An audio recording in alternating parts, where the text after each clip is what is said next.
You're listening to the Cyberwire Network, powered by N2K.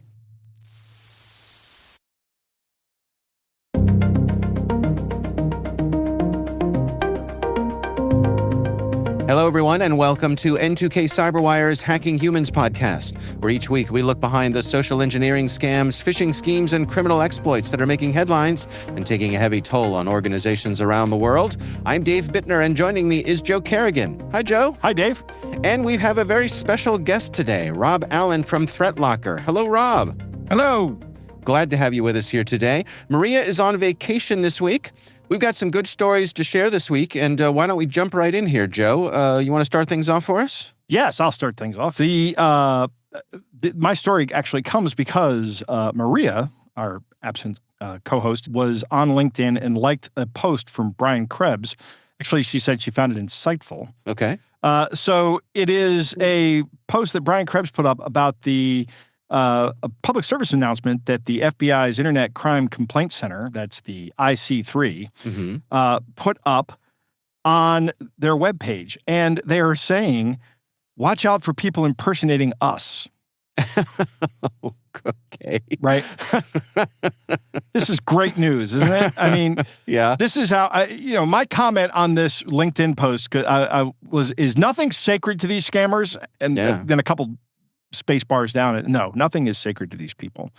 So complaints report that initial contacts happen in a number of ways. Some people receive a phone call, some get an email, others are approached on social media, and almost all the complaints indicated that scammers claimed they had recovered the victim's lost funds and said, hey, we're here to help. Let us get these lost funds back. Of course, this is exactly the same MO as a follow-on scam. You know, when you get scammed out of some money, somebody else contacts you and says, hey, we heard that you lost money. We're going to help you get it back. Send us a little bit of cash to start the investigation, and we will begin the process. And again, that's just another scam. Yeah. So this is looking like it's trying to victimize people who have lost money already. At least it does to me. Yeah. The IC3 has some tips to protect yourself, and they say we will never directly communicate with the individual via phone, email, social media, phone apps, or public forums. If further information is needed, individuals will be contacted by FBI employees from the local field offices or other law enforcement officers. So I don't know what that means. Do they just show up and identify themselves? Right. Because if they're not going to call you, notify you anyway. Yeah. G-men show up at your door. Right, yeah. Government toughs. Who knows? Scammers will change aliases and tactics. However, the scheme generally remains the same. So they say never share information with people you have met online or only over the phone. The IC3 will not ask for payment to recover lost funds. This is true. The FBI does not need your money to get your money back. If they've recovered your funds or the funds of a group of people that they're going to distribute, they do that as part of their. There are no fees associated with that for victims. Right. Yeah, absolutely. And finally, they say.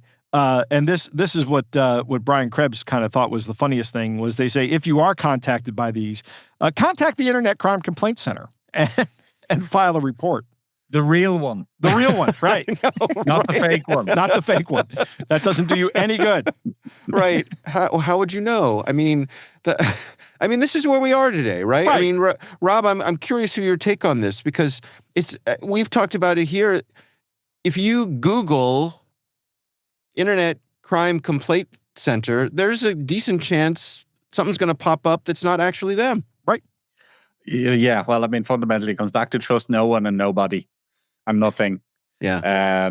Obviously, Google search results can be somewhat troublesome too, because it's not that difficult for somebody to pay for a, malicious ad. Yeah, exactly. Yeah. Or redirect to somewhere you don't want to be going to. So, I mean, as I said, fundamentally comes back to be very careful. And look, there's obviously, I think there's a genuinely a sad part of this, which is they're trying to re-scam people who've already been scammed. And that is, it's unfortunate and quite sad. I mean, to be honest, it's not unlike organizations that pay to, when there's or when they get hit by a ransomware attack. I mean, one of the things that you do by paying when you're hit is effectively you're advertising yourselves as somebody who will pay. Right. So in reality, you're probably increasing the probability that you're going to get hit again, because they're going to go, those guys pay, so let's hit them again. But yeah, it's kind of funny, but it's also kind of sad in that they are retargeting people who've already probably lost money to scammers. Yeah. Speaking of the IC3, they have released their annual report for 2024, and they have noted an increase of 33% in losses from 2023. So they are now totaling, these are just reported losses to the ICC, $16.6 billion. Wow. We'll put a link to the report in the show notes. I mean, there's a lot of cool statistics in here, but I think we have a lot to cover today. So yeah, I have read the report, and actually last week on the Cyberwire, I spoke with Cynthia Kaiser, who's from the FBI Cyber Division, and we talked about the report. And so if you're interested in some of the coverage there and what they're thinking, the things that they feel are worth highlighting, go check that out over on the Cyberwire. Again, that's my interview with Cynthia Kaiser. Really, really interesting stuff. I will say this, the average loss was $19,000. That is a steep average loss. Yeah. That would make a difference in my life. Right. I will, and you can temper that with the fact that if you're reporting a small loss, or if there is a small loss, you're probably not reporting it. Right. People that, there's a self-selection bias here. Right. In the size of the loss, but still, $19,000 was the average loss. Wow. That's a lot. Yep. All right, well, we will have a link to the report and the story from Brian Krebs for the PSA in our show notes, so do check that out. We'll be right back after this message from our show sponsor.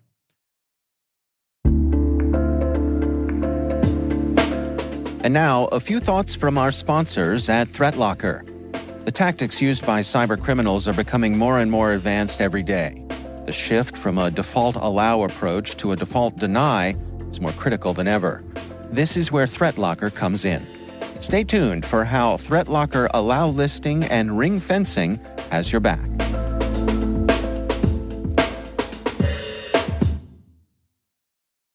Let's move on here to Rob's story. Rob, what do you have for us this week? Just going to talk a little bit, and without getting into too much detail, about the cyber attack, the MGM cyber attack that took place not too long ago. Look, we tend not to get, as I said, too detailed about specific attacks and specific incidents, but I do think the really interesting part about this was the social engineering aspect. That effectively it was a phone call. Somebody, they basically researched their targets through social networks, found somebody who was obviously in the support department, and then effectively called somebody else pretending to be that person. So obviously it turned into $100 million cyber event, but it basically started with simple social engineering.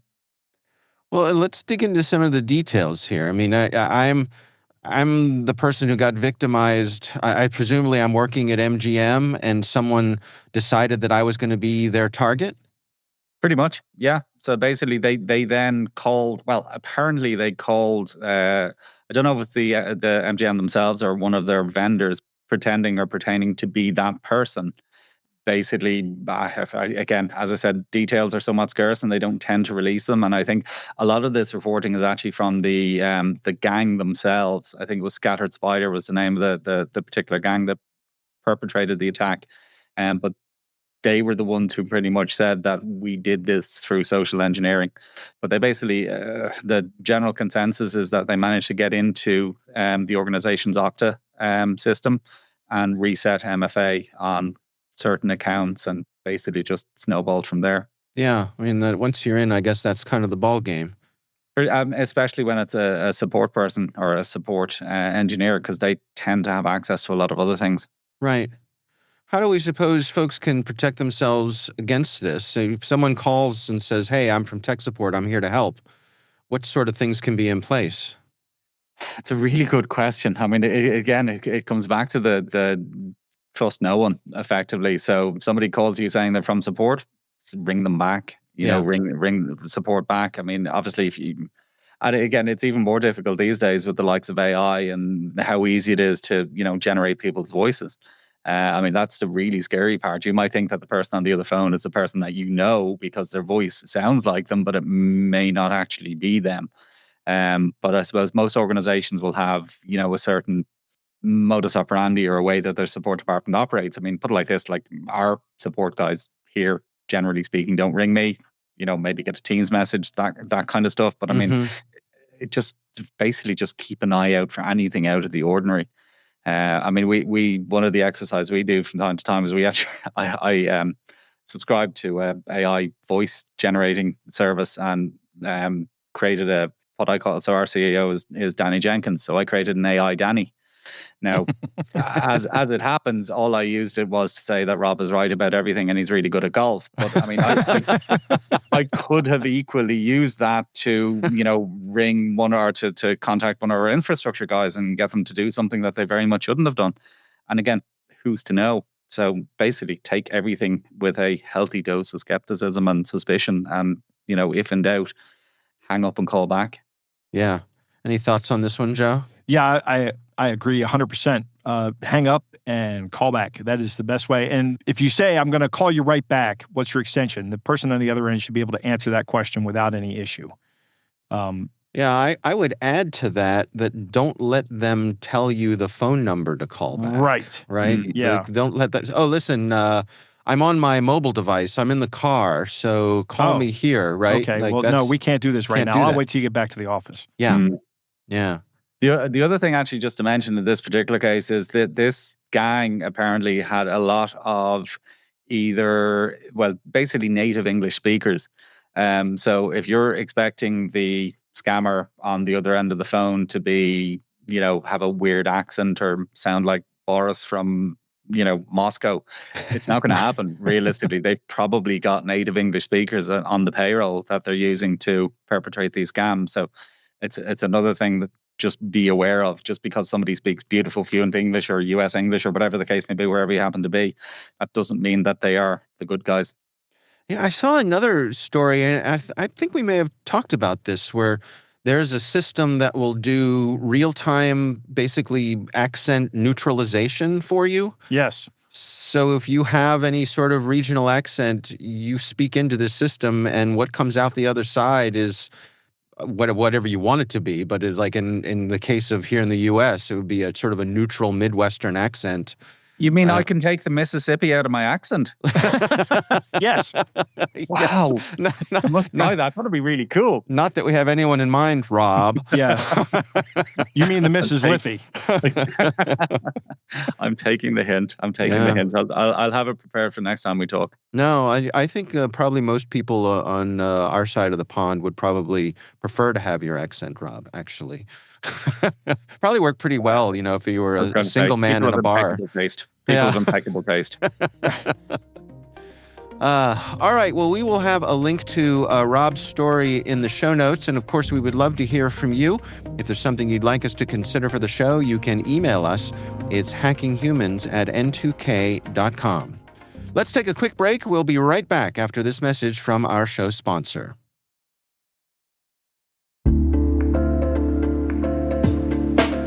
So let's return to our sponsor, ThreatLocker. ThreatLocker is a zero-trust endpoint protection platform that strengthens your infrastructure from the ground up. Where traditional cybersecurity tools require you to create a list of things you don't want to run, ThreatLocker enables you to easily curate an allow list of everything you need in your environment and network, and block everything else by default. With ThreatLocker allow listing and ring fencing, you gain a more secure approach to blocking exploits of known and unknown vulnerabilities. ThreatLocker provides zero-trust control at the kernel level that enables you to allow everything you need and block everything else, including ransomware.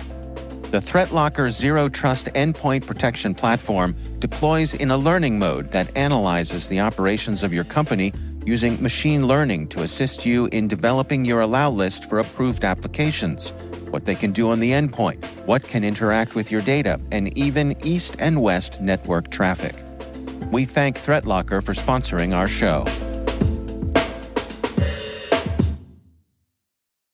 All right, and we are back. My story this week is kind of I guess it's good news in that law enforcement has arrested a scammer who was part of a Nigerian prince scam. Now, what caught my eye about this is that the person they arrested is a 67-year-old man from Louisiana. And I'm looking at his picture right now. I'm going to bet he is not Nigerian. No, not at all. You would not look at this man and say Nigerian prince. Right. He is, looks like a 67-year-old man from Louisiana, right. and not very happy that he's having his mugshot taken. I love people who smile when they're getting their mugshots taken.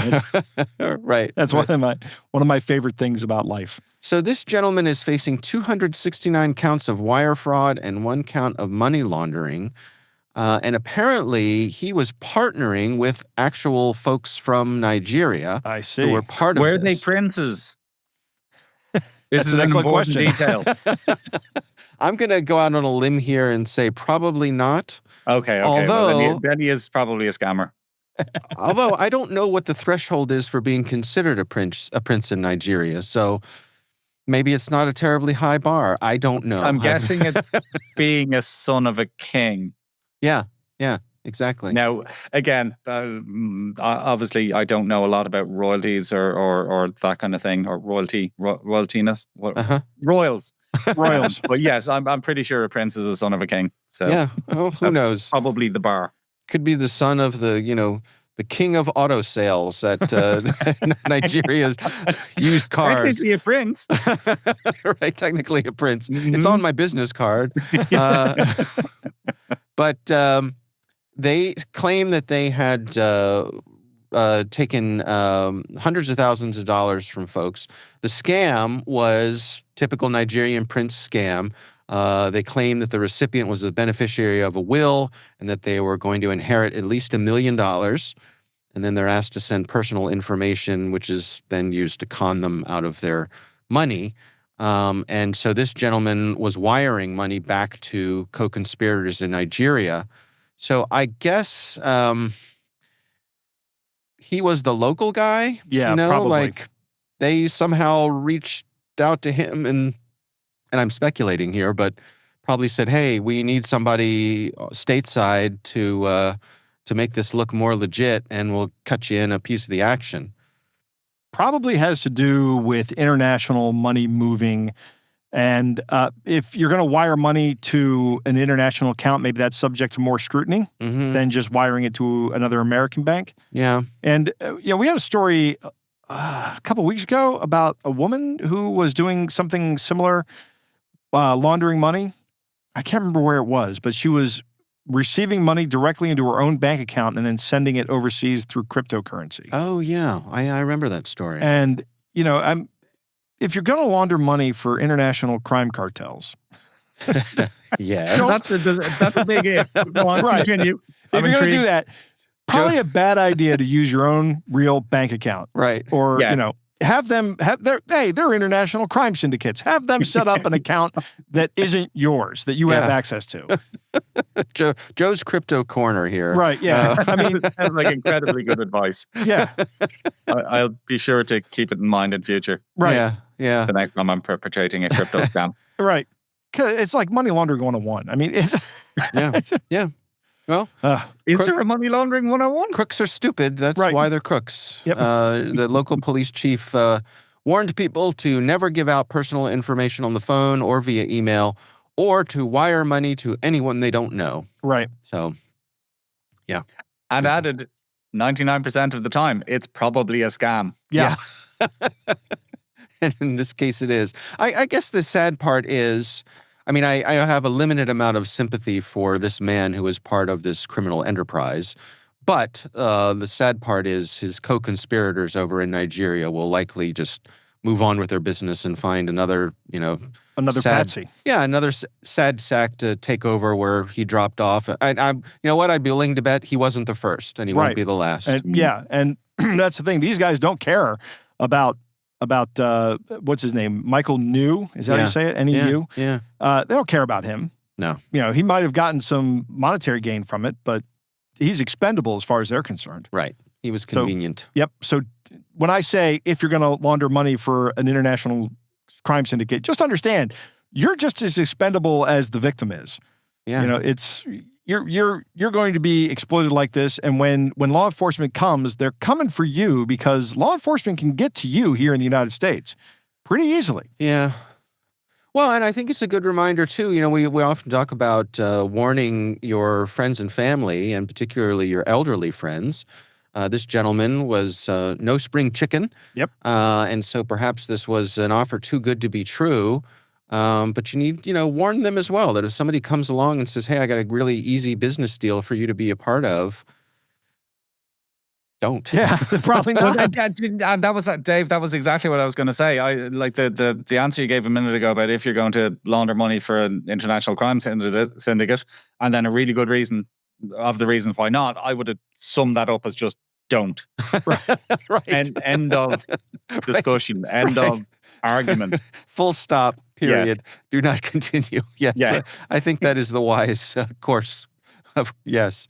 Yeah, no, don't. Just don't. We should have T-shirts made up that just say don't. Right. All right. Well, that is my story. We'll have a link to that in the show notes. Joe, Rob, it is time to move on to our catch of the day.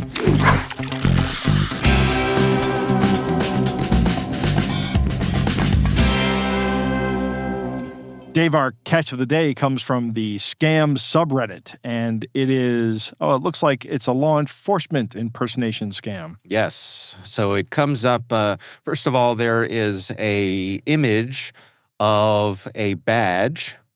Dun, dun, dun, dun. From the Dragnet theme plays in my head. This is allegedly from the Department of Homeland Security, and it says, very respectfully, Special Agent, Homeland Security Investigations, New York, Human Exploitation and Trafficking Team. Good afternoon. If you're receiving this message, we believe you may be a victim of a financial scam. If you are not, please disregard and respond to this email accordingly. If you want to contact us via phone, feel free to give me a call at the phone number listed below. We respectfully advise you to change any and all passwords to any social media, financial, email, or other accounts and applications anyone may have had access to. As a reminder, no government official will ask you for any personally identifiable information or money. If someone claiming to be a government official asks you for money to recover funds, this is likely a scam. We will only contact you from this official email address or the phone number provided below. Government officials will not contact you via Telegram, WhatsApp, or any other messaging application. If you believe you have been a victim of a financial scam, please respond to this email confirming. Could I just point something out? Please. Yeah. Government officials will not contact you via Telegram or Signal. Well, unless you're a journalist. I was going to say, Rob, we've had some evidence to the counter of that recently, but I think you're right. No, they will not. How do we rate this one, Joe? Well, it's got that picture. So it has to be official. Yeah, it's got a badge on it. So, hey, let me show you my badge. Yeah. How do I rate it? I mean, it's got, I don't know. I guess first off, there's some awkward English in here. Like, if you are not, at first it says you may be a victim of a financial crime. If you are not, please disregard and respond to this message accordingly. Yeah. What does that mean? Yeah. Am I supposed to disregard or respond? Right. Accordingly. Right. And if you're telling me that I've been a scam, why are you giving me the option to not have been scammed? Right. It's just awkward. Yeah. I mean, this is more follow-on scams. We have a lot of follow-on scam stuff today. Yeah. It's more of a follow-on scam trying to look for people who have already been victimized because they're probably easier to victimize again. Right. And this is probably going to be something where they get some information, although it does say no government official will ever ask you for any personal information or money, which is weird. Mm-hmm. Why are they saying that when they're going to ask for money? Yeah, eventually. Mm-hmm. Yeah, this is probably just to put you at ease for the initial contact. Right. And then once you get in touch with them, they will immediately try to switch you to Telegram, WhatsApp, or any other messaging platform. Signal, yeah, exactly. Well, as long as you're if you're a journalist, right? That's right. Or a brother. That's right. Or a wife. Yeah. But that's an interesting aspect, Joe. I mean, it closes by saying, if you believe you've been a victim of a financial scam, please respond to this email confirming. I mean, it's a way to get previous victims. Right. It's filtering, right? Yep. It's filtering people who have been victims and therefore are sadly probably more likely to be a victim. Absolutely. Yeah. So don't fall for the badge. Don't respond to something like this. Overwhelming odds are this is a scam and they're just trying to string you along and get some money out of you. Sad, sad, sad. All right, we will have a link to that in the show notes as well. And again, if there's something you'd like us to consider for the catch of the day, please email us. It's hackinghumans@n2k.com.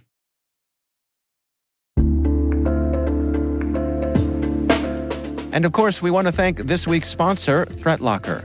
Go to threatlocker.com/HH and check out their Zero Trust Endpoint Protection Platform.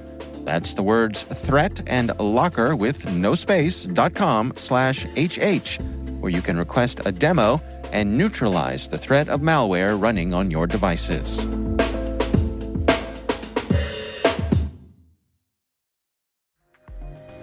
That is our show. We want to thank all of you for listening, and special thanks to Rob Allen from ThreatLocker for joining us this week. Rob, it was great fun to have you with us. Thank you, Rob. Pleasure, guys. Thank you very much. We'd love to know what you think of this podcast. Your feedback ensures we deliver the insights that keep you a step ahead in the rapidly changing world of cybersecurity. If you like our show, please share a rating and review in your favorite podcast app. Please also fill out the survey in the show notes or send an email to hackinghumans@n2k.com. This episode is produced by Liz Stokes. Our executive producer is Jennifer Eiben. We're mixed by Elliot Peltzman and Trey Hester. Peter Kilpie is our publisher. I'm Dave Bittner. I'm Joe Kerrigan. Thanks for listening.